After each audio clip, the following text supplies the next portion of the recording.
I'm sorry, guys, that's not going to work. If you want to get done what you're talking about, you will have to combine effective philanthropy and technical know-how and smart policy engineering with getting your hands dirty, trying to change public opinion and trying to ensure that the people who are in charge of the levers of power are responsive. Talk to us a little bit about how you think of movements around the world and the power of those now and what leaders can learn from them. Well, I'd make a couple of observations. Number one is that most big change, most human progress is driven by young people who don't know any better and figure, why can't we do something different? Old people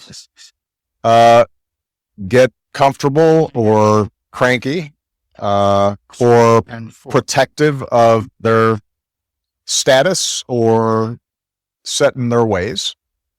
There's a reason why, if you look at, for example, here in the United States, the civil rights movement, the leaders of those movements were in their 20s. Dr. King was 26 when he started, 39 when he was killed. And if you canvass the world, oftentimes that is the impetus. People asking in ways that I think are familiar to many, not why not, but or not why, but why not?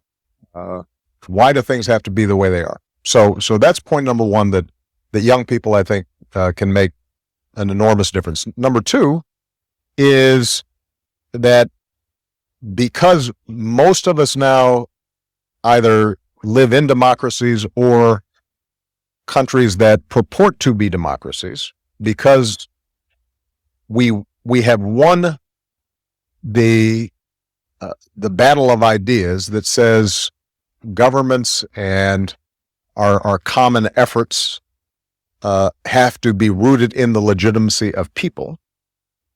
There is more power than ever in people being able to band together and collectively push for initiatives that are going to make change in their lives.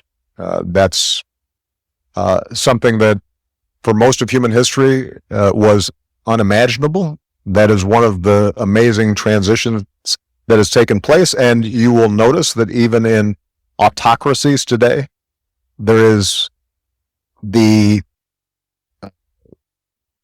at least the pretense of democracy, because people believe that governments that are rooted in people are more legitimate. And that's a battle we won and now have to make real wherever we can. That's point number two. Point number three is simple math.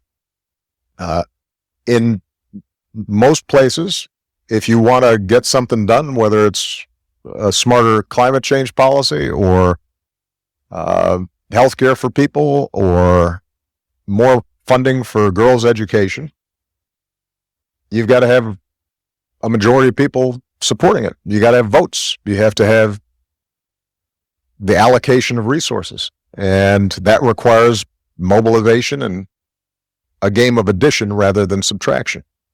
So, and the fourth point I would make would be the internet now has turbocharged the capacity for us to develop movements in ways that we had not imagined before.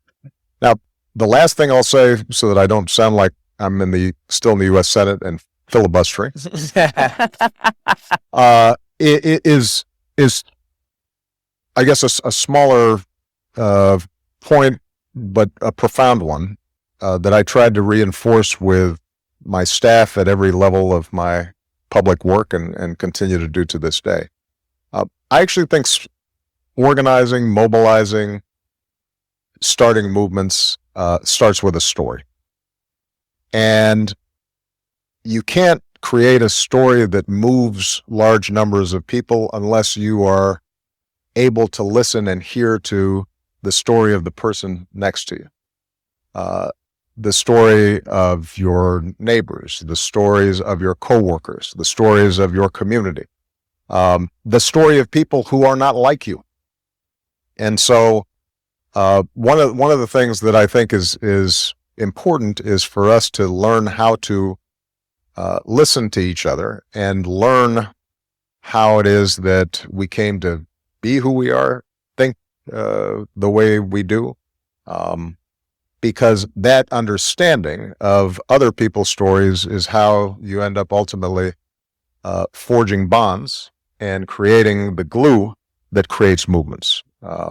Every great movement, you think about Gandhi in India, it started with his understanding of India's story and his own story, and seeing Indians in South Africa discriminated against, and recognizing that there were traditions and myths and a power in those stories that ended up